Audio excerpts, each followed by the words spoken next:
Okay, going live now.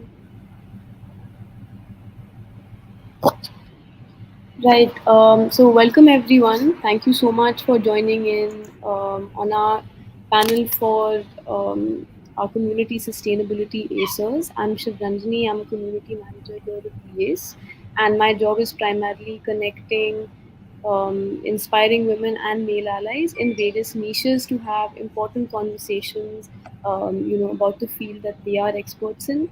This particular event is for our community for sustainability, which is anchored by ReNew Power, and aims on connecting, or bringing people together on a forum so that they can discuss what drew them towards this path, their struggles as professionals in this field, and just to make sure there is enough peer-to-peer learning and networking within people in this field. So today we have an extremely exciting panel. We have Shireen Kapoor, who is Assistant General Manager for Sustainability at ReNew Power, Arushi, who is co-founder at Oren, Devlina, who is founder of Numerate Analytics, and Kirti Punia, who is the founder of Relove. I'm going to hand it over to them individually to give their own personal introductions as well, so that they can talk about what drew them towards sustainability. Because I, for sure, am really interested to know, what sort of drew them towards this path. So if we could start with Shireen first, and then I can call out the rest of you. Yeah, thank you, Shivranjani, and good afternoon, everyone. I am really excited to be on this panel with esteemed colleagues who are here, who are actually champions in their own space. I think they are more recognized by what I just work in a corporate setup to ensure that sustainability is something which we engrave in our business. But I think they are leading the talk, and they are walking the talk as to what sustainability means.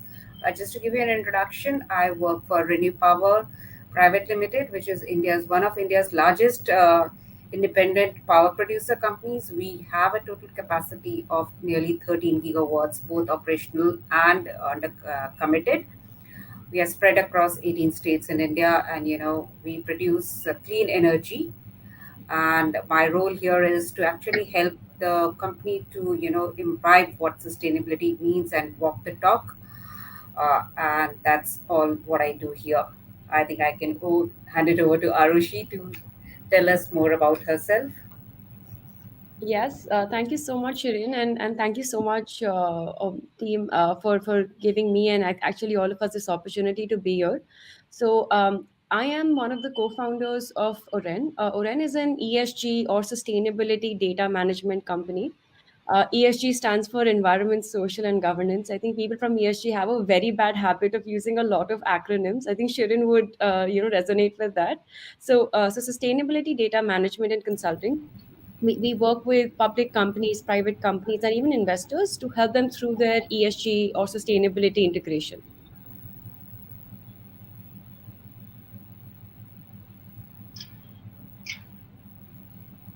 Devlina, do you want to go next, maybe?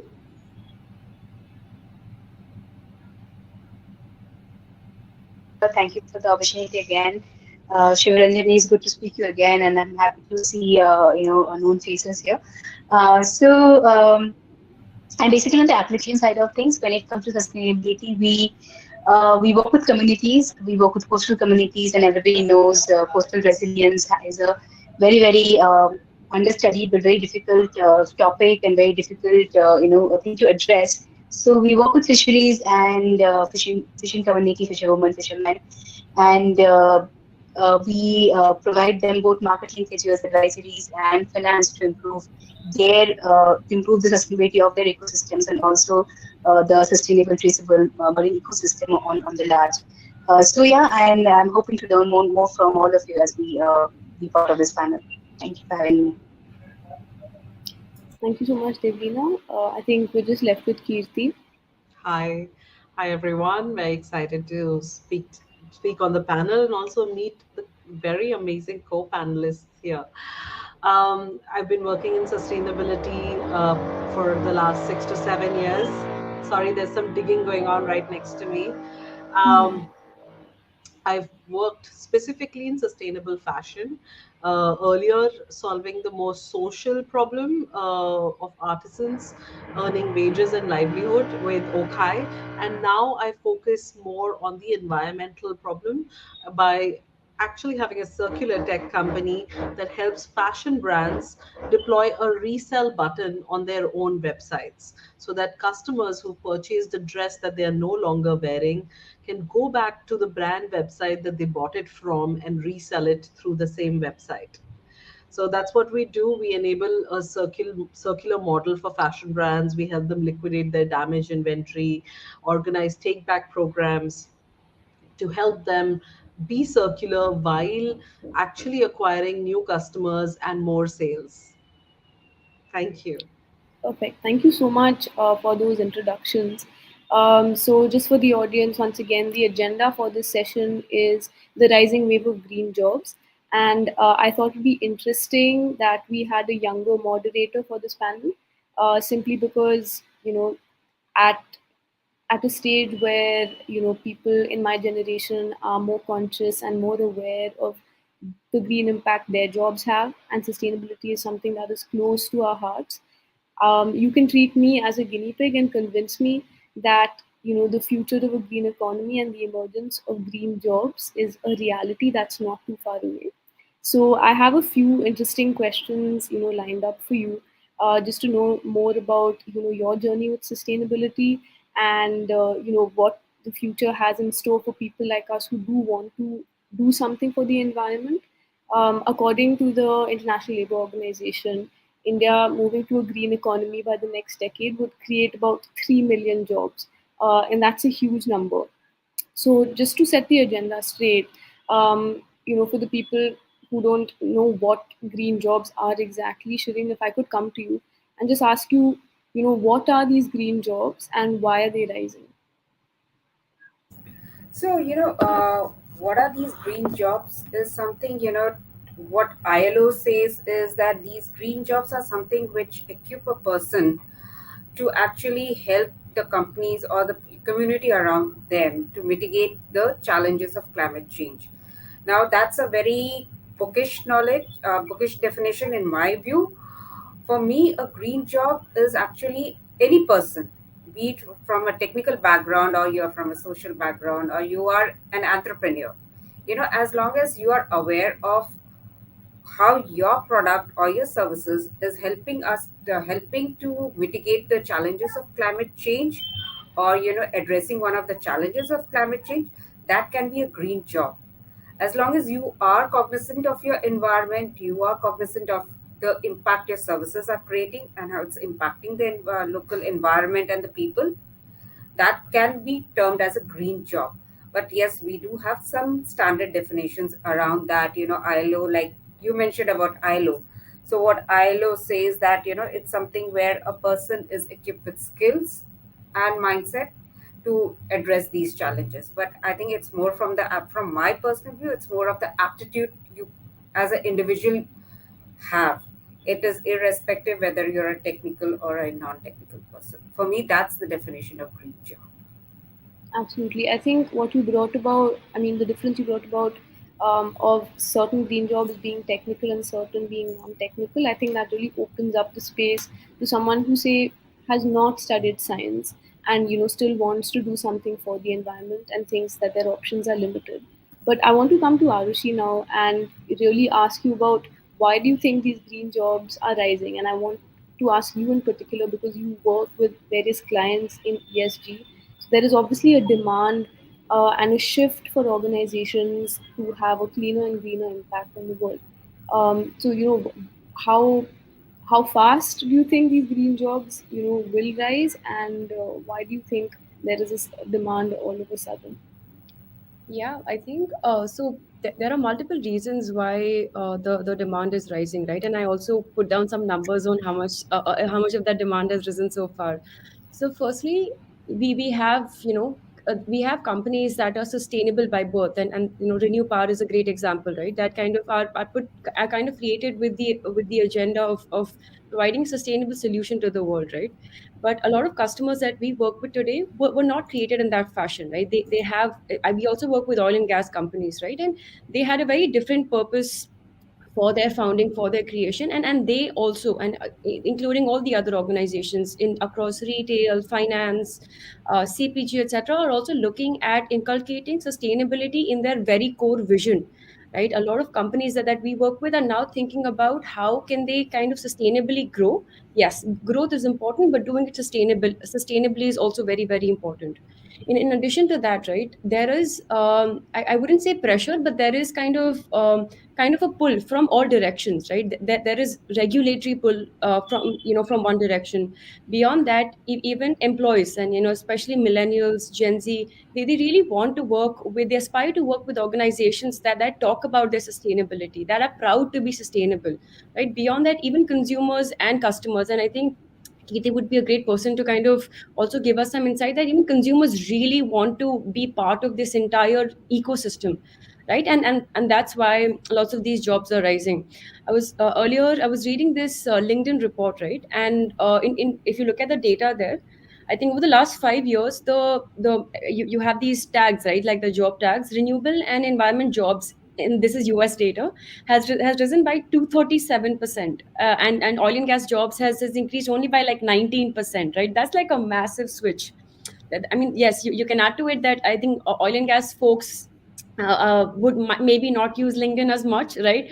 So yes, this is just based on the LinkedIn report. Kirti, is there anything you'd like to add to that?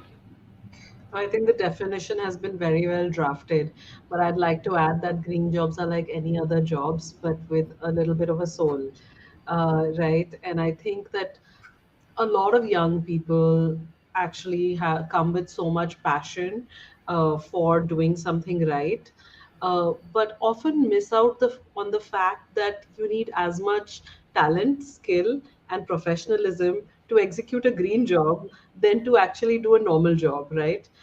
In fact, all the more because you will not be able to achieve profitability when you're trying to do the right thing for everyone. It's very easy to cut corners and make a profit. But if you're not profitable in your venture, whatever you may be doing, you're not going to be successful and it's going to shut down very quickly.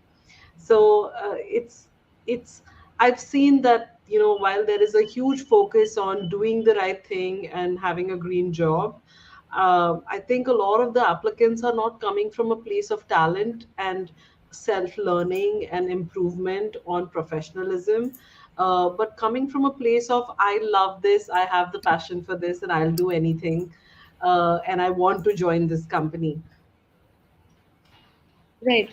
Um, and since we're discussing sustainability, and I feel like all the conversations that I have about sustainability stem from the foundations of us being from a privileged section of society, and being have have like having the ability to have these conversations, or just having all our other needs met, to care about the impact that our jobs are creating. So, is this rising wave of green jobs something in the near future for a third world country like ours, or is it something that we'd follow after higher income countries were to make that switch? And if that is the case, when do you see the turning point approach us? If I could come to Devlina for this question.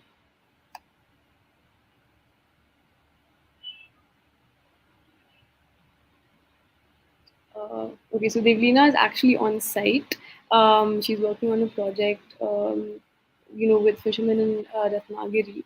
So until she joins back, maybe we can hear from Shireen. I think, for in my view, green jobs is not something which is there only for the high income countries. I think India today is at a point, where green job is actually a reality. It's not something that we can just anticipate, or we can say that it will be something, a turning point will come to us in 2030 or 2025. It's already there.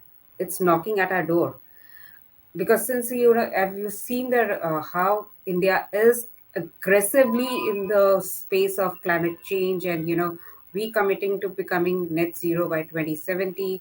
Or you will look around the corporates, how they are pushing the agenda of green uh, green economy, green sustainable economy, sustainable business models are coming up. ReNew is a classic case, as Arushi said. So it's not something which is just meant for high income countries. It's actually for any country, whether they are in whatever category you want to place them, high income, middle income, or the countries in Africa, which is we generally call them the least developed countries. It's something which is there. It's the need of the hour. So I don't think we need to actually look. It's just knocking at our door, and we need to be prepared. And we need to actually, the millennials, as Kirti rightly said, and Arushi also pointed out, that the millennials are looking to work with companies which are sustainable. So it's knocking at our door, and I think people, the next generation is already gearing themselves for this kind of job. Thank you so much for that, Shireen. I noticed that Devina is back on the stream. So if Devina, if there's something that you want to add to that. Sure. So, see how we look at it through our experience. So we are talking about sustainability. We're talking about climate mitigation. We're talking about creating green jobs. And when it comes to India's economy, or and addressing to what other planners we're talking about, um, see, every country has been given a sustainable development, or a and we call it LDC for NDC, or national development, national goals that they have to achieve for climate change. But what we have realized that all this national agenda, that I want to reduce my carbon emission by this much, I want to reduce my big blocks on a big agenda items that we have towards climate mitigation. You cannot really have a centralized approach to all of it, right? Because India as a country, there's so many different states, and within states, there's so many different districts. And when you are talking about climate mitigation or creating sustainable jobs in ecosystem beyond the corporate ladder, the the need for that ecosystem, need for sustainability within a certain supply chain, and especially in the rural and the supply chain, is understood by the local people. So the need for local determined changes that will add up to your national goals is very important. So when you talk about green jobs, I definitely see green jobs as more needed as a decentralized equipment in the rural sector, where you either work with fishing communities, teach them how to use sustainable means of fishing, or now we have extended beyond the fisheries to a seaweed. We have been in various different systems, very different ways. Like it is sustainable for the environment, sustainable for the community, sustainable for businesses because it creates bioderived and not only and biodegradable products. So you have to really look at the entire 360 gamut, understand how can I do it locally, which will add up to my national agenda. So the prime minister has promised a lot of the Indians achievement, but if you really have to look at another country, you'll have to go into those sectors, have to address each individual sectors. Each individual supply chain is very different from the other, and then look at creating green jobs, be it be on the demand side or be it in the supply side. So it's definitely not just a pushy thing for first world countries, if I can use that term. In fact, I would say it is immediately important for also countries like in the global west and the global east. Sorry, global south and global east. No, I think that's wonderfully put. And now that we are talking about these divisions and what sort of other factors could affect this trend and rise, Arushi and Shireen have mentioned that there are a lot of younger generation employees who hold sustainability very important. I mean, close to their heart, and it's definitely something they consider while making a choice about their career. But as people who run green businesses and analyze these employee trends live, is it only younger people that are keen on that have a keenness to work with sustainability, or have you noticed a shift across ages? In the shift to a greener economy. I'd like to come to PP first for this one. So I don't think it's only young people for sure. It's people across age groups. But yes, if you had to say a larger percentage of younger people are more inclined towards sustainability, and a lesser number of percentage of people in older age groups because they've gotten used to their sort of work environment. They've gotten used to their roles being money making. They also understand the practicality of being in the mainstream of business, right? Because if you're in a corporate, large corporate, and you're in the CSR team, you practically have very little power, right? But if you're a CEO of a company, you have a lot more power, being sustainable and having or driving that initiative right from the top. So, and they know that if you're going to take a certain path, it has to be a profitable path to then you acquiring that power and using it to be more sustainable. So I would, I would say yes, it's definitely younger people.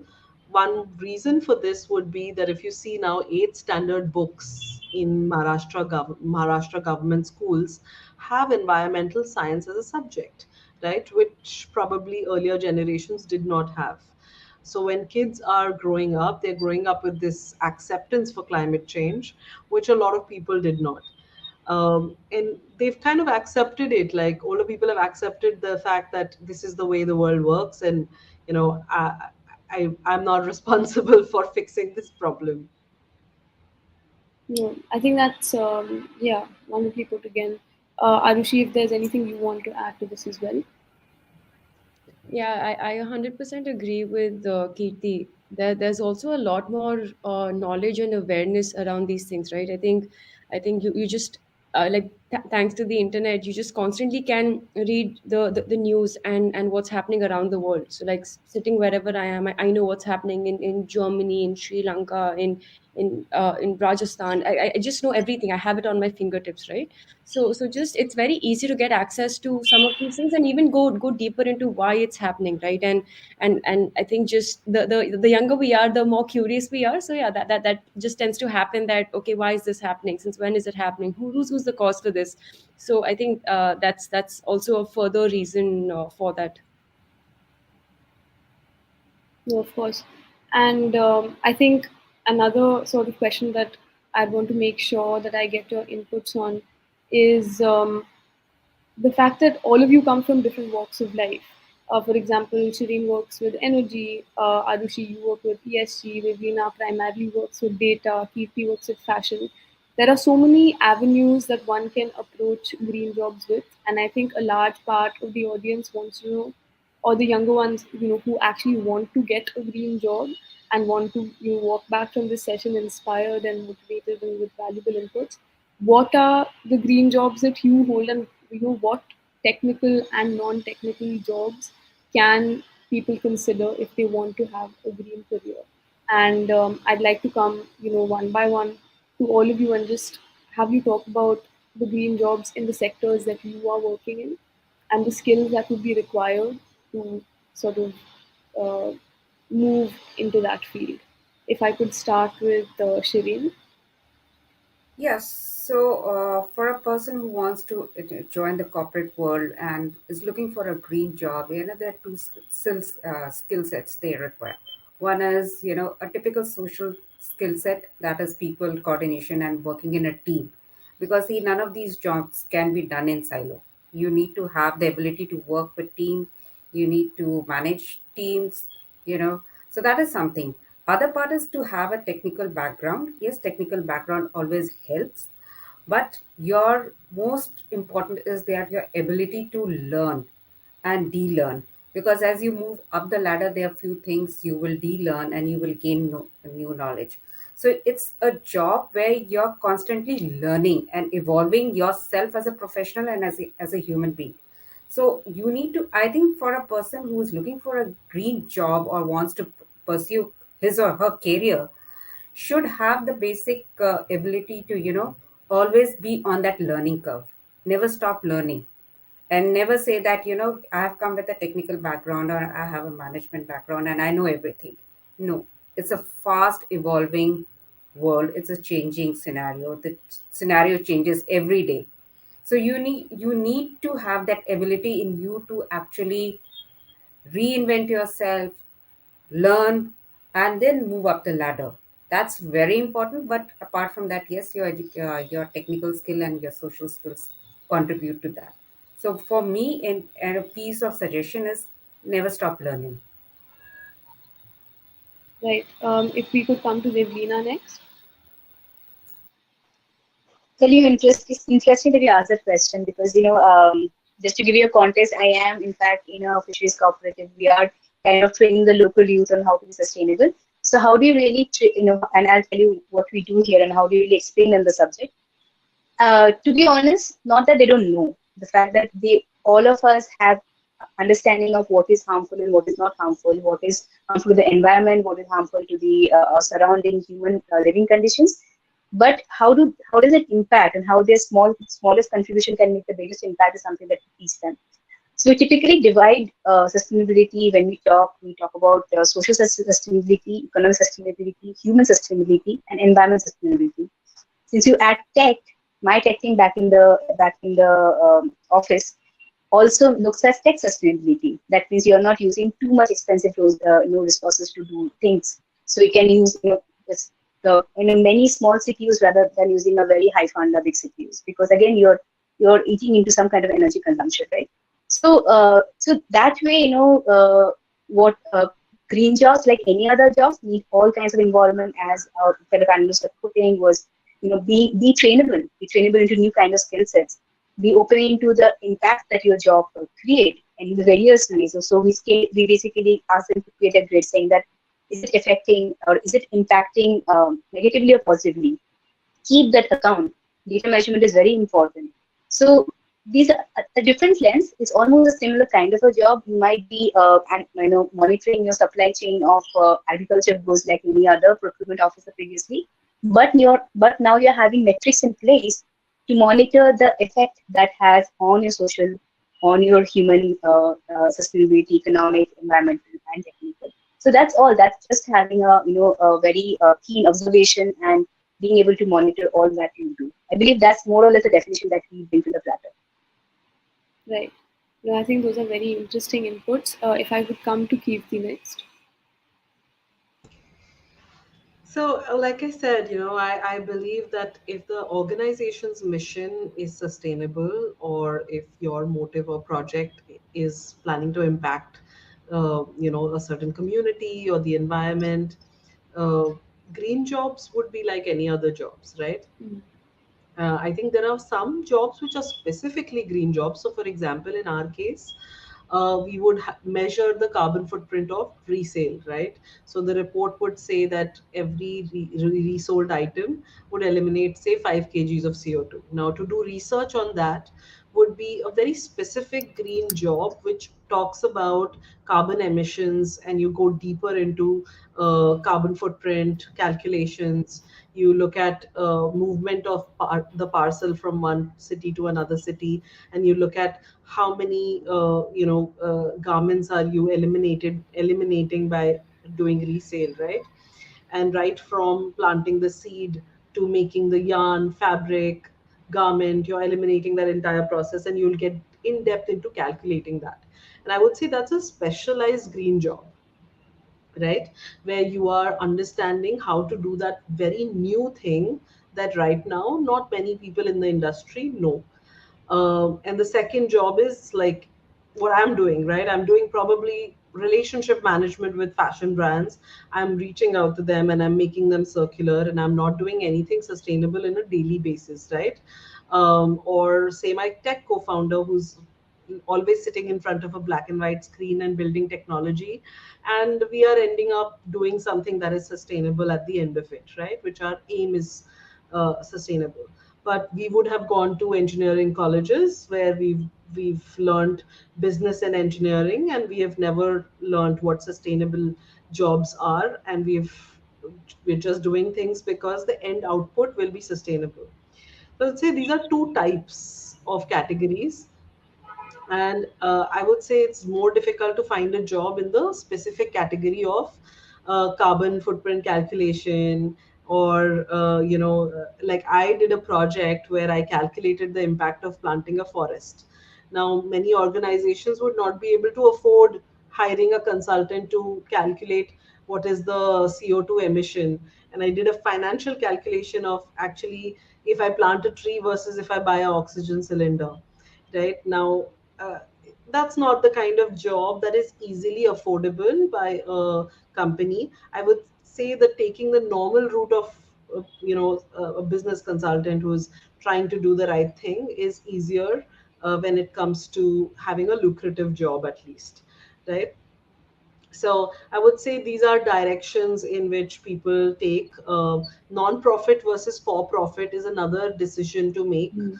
right? Yeah. Because a lot of people go into non-profit categories, which is, if it's heavily funded and if it's got its heart in the right place, you're able to actually make a living out of that job.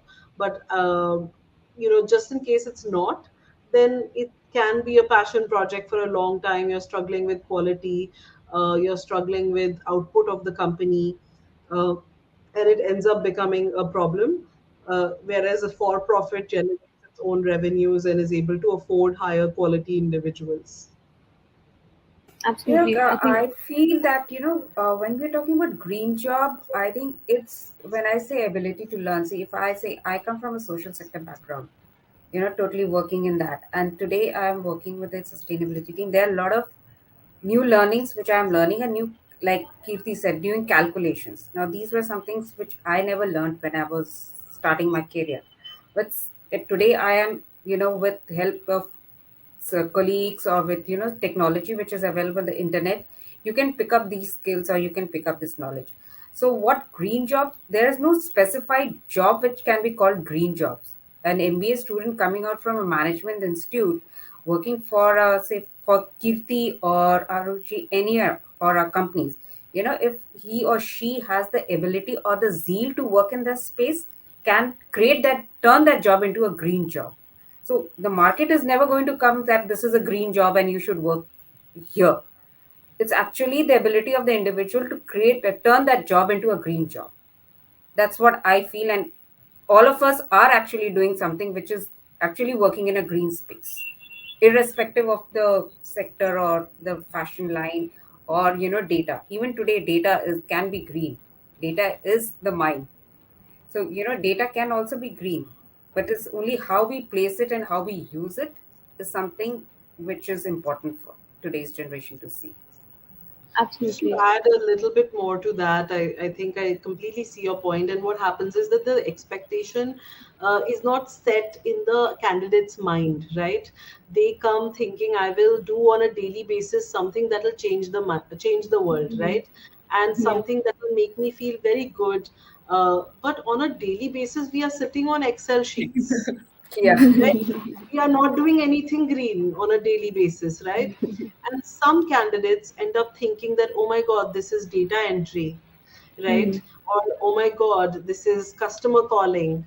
But at the end of it, it is a green job, right? Its impact is like that. But I feel a lot of candidates are, across the internet, when they're applying, they are thinking that it's going to be on a daily basis in the field, which is, I think, maybe leading to a lot of disappointment for a lot of young people. Absolutely. Yeah, I think that's true. Even if a person who's sitting in an industry and actually doing a carbon emission calculation, you are actually playing with numbers. It's only Excel sheet and numbers or dashboards.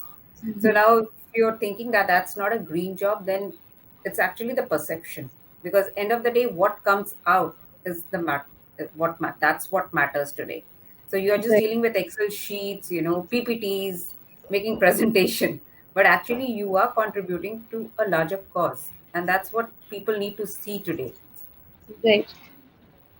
And And adding to that, So, I think how we look at this at our company is that there are two types of companies, right? You can think of them, and then from a job perspective as well, that you have companies that have been in these non-green or traditional sectors, right? Which is everyone, right? Again, retail, finance, oil and gas, etc. And then you have some companies which are sustainable by birth, right? You can get a green job in both of these, right? And in the first category, it's something like again, right, that now we see that lots of these companies are making sustainability commitments. You can be part of converting that business model into a slightly more sustainable business model, making decisions on a day-to-day basis wherein, okay, In the past I would have chosen X, but now I will choose Y because it's a more sustainable decision, right? Why? Or you could work in companies that are in category B, which are on a mission of providing a greener alternative to option A, right?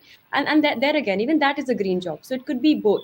But yet, as you break it down at a core skill level, I think the Kirti and Shireen were 100% correct. It's all the same, right?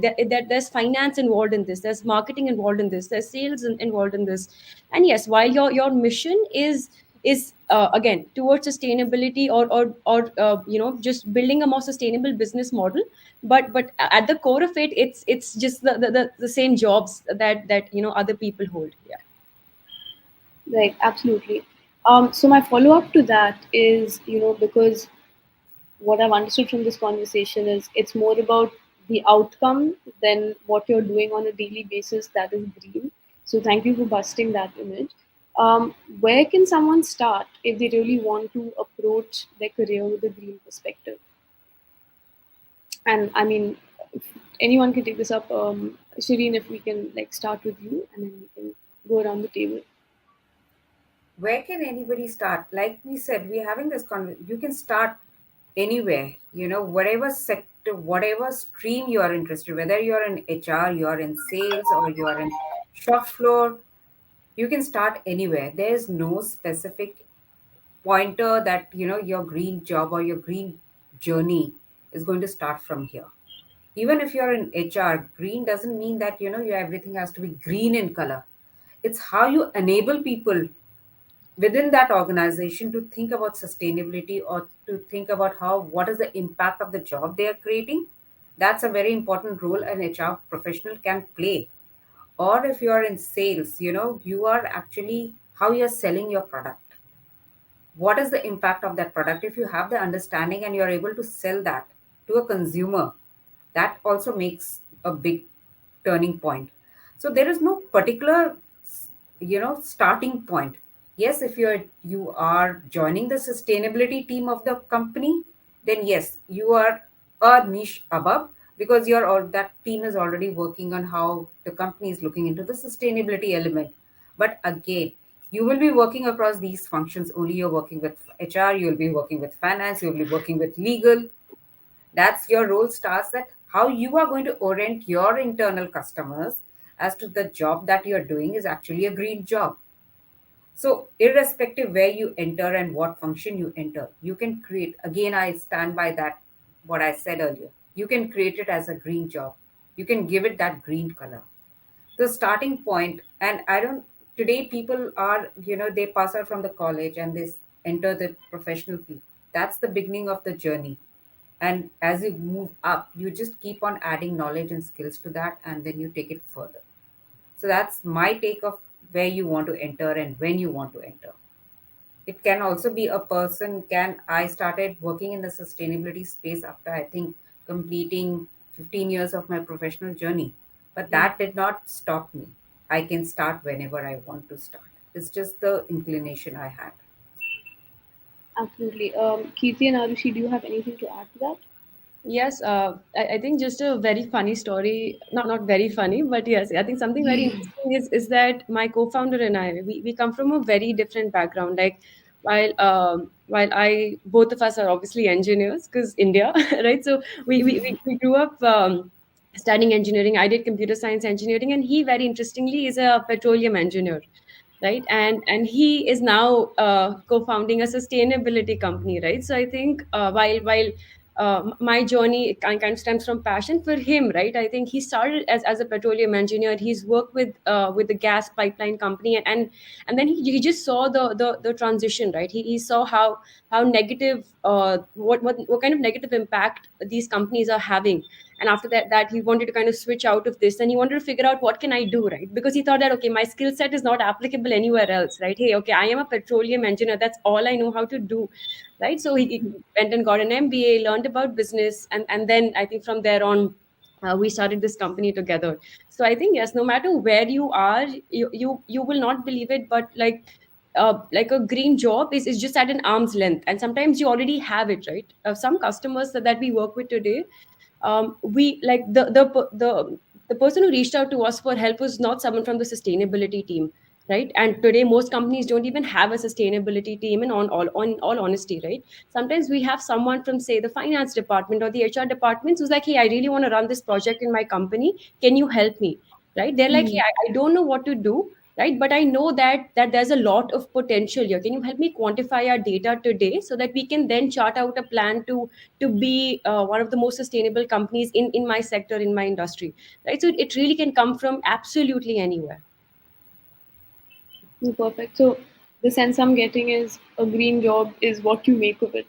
But Kirti, if I can come to you and ask you, what is the future of this rising wave of green jobs? Because the idea I'm getting is every job will have to be more green in the future, and there are certain skills and there is certain knowledge that everyone will have to be aware of in order to survive in a green job market. So, what are your inputs on what the future of this rising wave of green jobs looks like? Look, you're right that there will be a component of sustainability embedded into every job. Um, New skills, of course, like you said, will be required. I think that there will be a merging in. A few years ago, social business was called as a separate category of business, right? And everyone was like, that's a social business. And now it's blending in because of ESG coming in, and everyone is like, every business has to be a social business, right?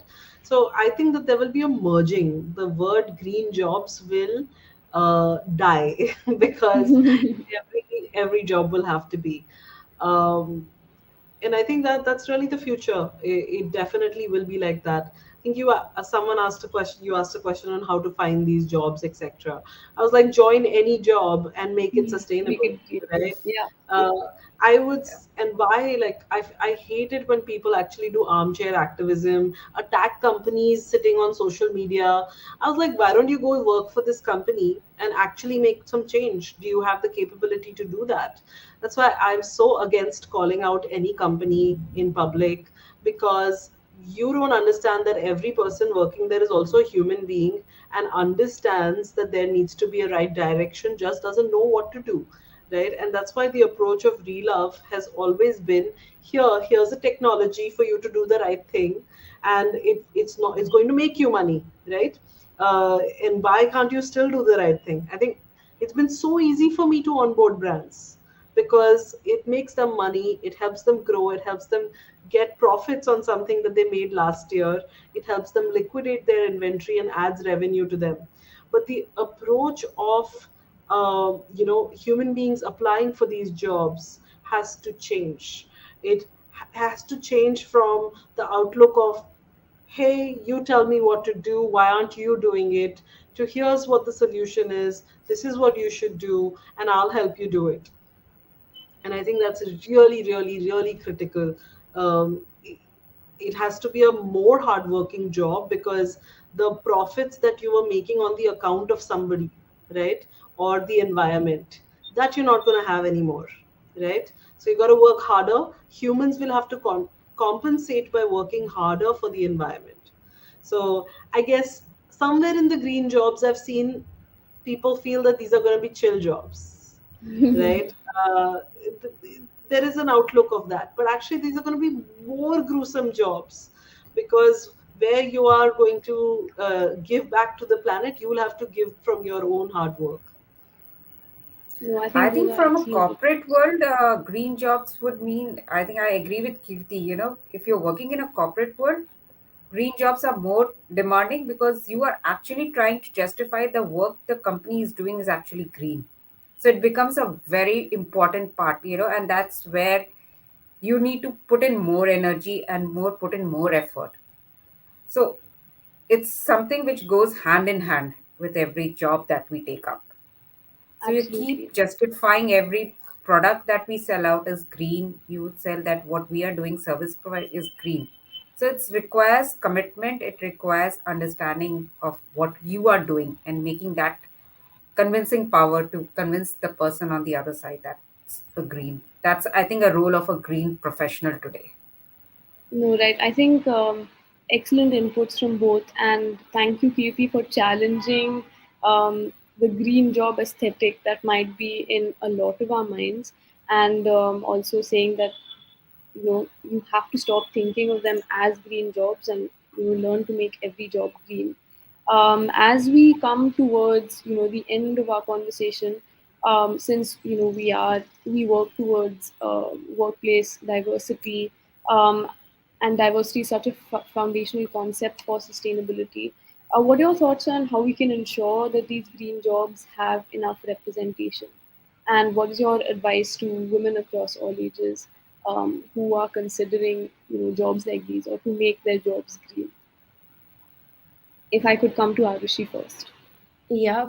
So I think this again, adding to what Kirti was saying earlier, right? That I think at a point we should also stop creating this distinction between a normal job and a green job. It's all green job, right? So, and with that in mind, I think there are diversity issues across, right? And yeah, and we do see a lot of companies working very very hard to fix them, right? And I think just for us as women, right, you also have to be ready to work as hard, right? Just and sometimes even harder, because and just I think there's lots of research around around climate change in general, that women, I think, just at in the underdeveloped areas of the world, women are hit harder with lots of these consequences, right? And yes, that is terrible. And I think sometimes it's like with lots of these floods and droughts, it's just like 80% of the people impacted are women, right? And I think just us as women, we're slightly more what is the right word for this, right? We're slightly more conscious about these issues around us as well, right? I think if you were to kind of if you're kind of sitting and ideating about a problem around sustainability, right? I think just the like the women on the team might have a slightly broader outlook and a slightly more inclusive outlook of the world when solving that problem, right? Because what we were talking about is that lots of these problems that we're trying to solve, there is no solution that exists. Like sometimes, like as a company, we're like, hey, okay, we have a problem, what is a competitor doing, right? Let's copy paste that in and put our flavor to it, and then we can just implement it. But for sustainability, that's not the case. It requires a lot of thinking outside the box, and being innovative. That okay, this is a problem. What, like, the first principles thinking, that how can we approach this problem, and how can we start from the very bottom and bring it up, right? And women are great at those skills, right? So I think this is actually a great differentiator for us to kind of really do well in jobs of this sort. Kirti, do you have anything to add to that? I think that if you want to talk about women in green jobs, you're safe. There are no men coming for these jobs and stealing them from you because they actually feel this is a woman's job. And that is wrong. I think a lot of men should be there and have equal representation. And we will have to turn the tables around to maybe have some entry point reservations for men to have enough men in this, sort of team. But if you see, especially in terms of the startup space, a whole lot of women are in green sort of are founders of green companies. Um, I do feel that in the future we just have to encourage equal representation, and that's really what it is.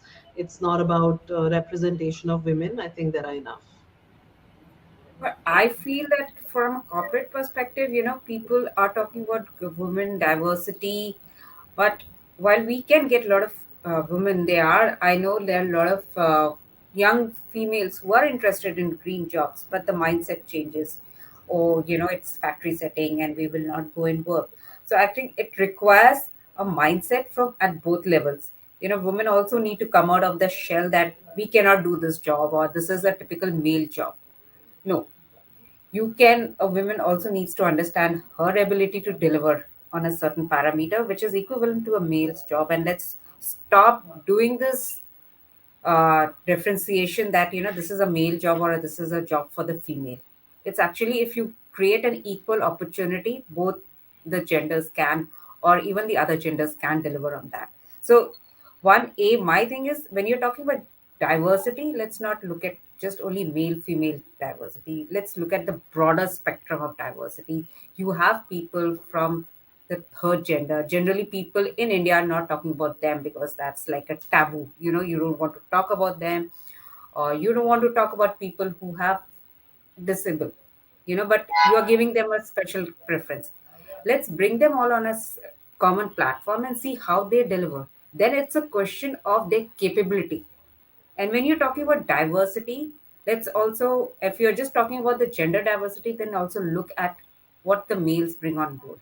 Treat them equal, because if you're talking about female participation, you cannot achieve it unless you are backed by your male counterparts, because they go hand in hand.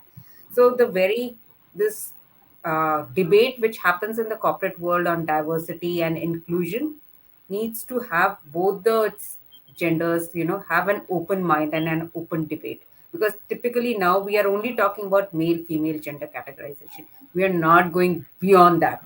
So at now, when you're talking about green jobs, I think you need to take both, broaden your horizon.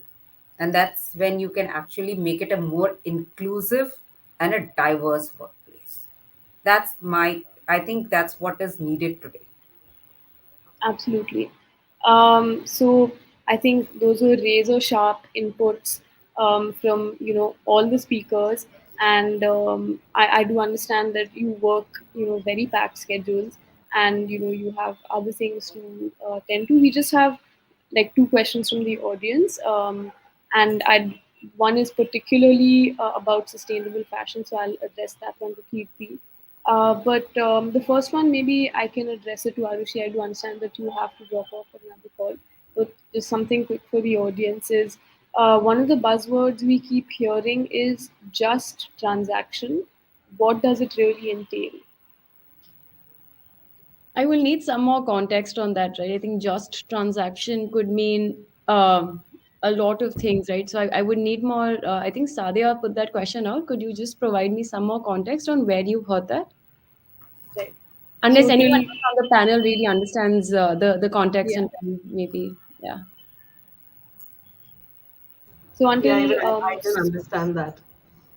until Sadia maybe clarifies on the comment section, we have one question about sustainable fashion, where Samina says, when I think of sustainable fashion, it brings to mind very high end brands.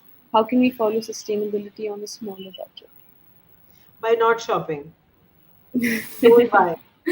Don't buy, really. If you have a wardrobe that has 12 years old, 16 years old outfits, you have a sustainable wardrobe and you don't need to shop. So when Black Friday comes day after, don't buy. Okay, but I wanted to actually share another thing. I was like, we've been talking about green jobs all throughout the conversation.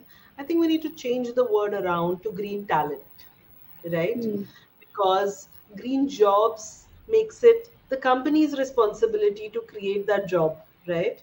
Whereas green talent puts the responsibility and the onus on you to build yourself as a candidate, for you to be in a position where you can do something green. No, I think very well said. And I think yeah, a lot of perspective change after this conversation, and now we even have a new connotation, which is green talent, that we can walk away, from the session with. But just another huge thank you to Shireen, Kirti, Devlina, and Arushi for joining and sharing their inputs with the audience. I'm sure the audience will be encouraged to go and research about Renew Power, Relove, Numerate, and Oren, and the wonderful things they're doing, and maybe consider some opportunities there, or take some inspiration from there on how to develop their own green talent.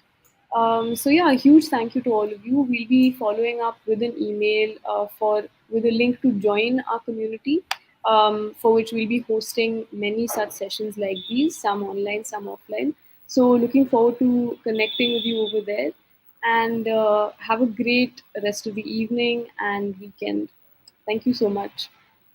Thank you. Thank you.